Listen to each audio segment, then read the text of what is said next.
while I was inside, I had a number of ways to keep myself calm. And part of that was being creative. And sometimes there were things that people needed that we just couldn't get.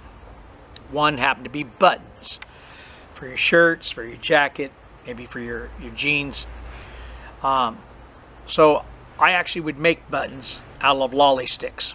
And these happen to be two that I made for the bag that I brought my stuff home in.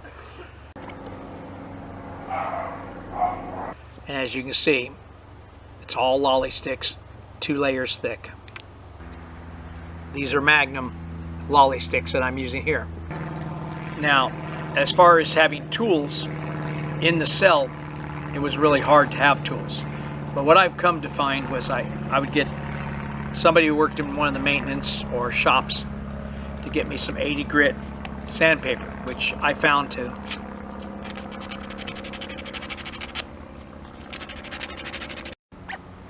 And another important tool to get was toenail clippers.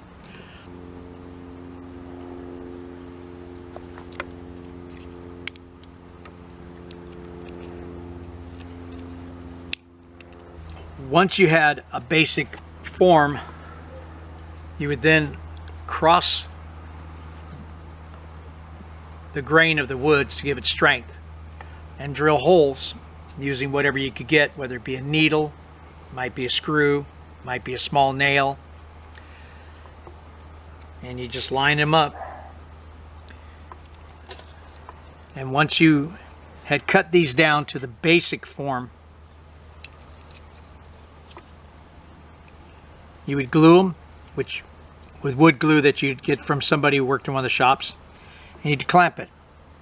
And you just wait until it dried before you finished it off. This is one of the smaller buttons I did. And as you can see, it's still a lolly stick, 2 layers thick. And once I had my general shape, I went then to 120 or 150 grit sandpaper to round it down.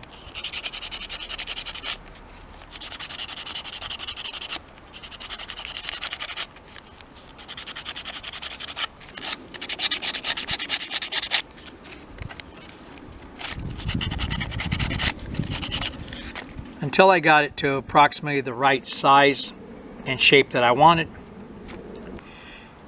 Afterwards, I would stain it.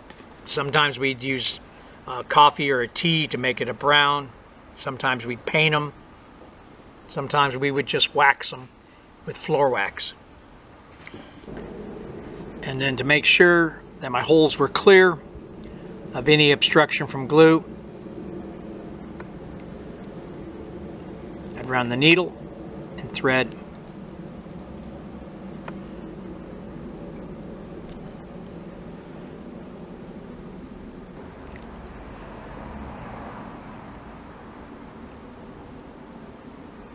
through the hole.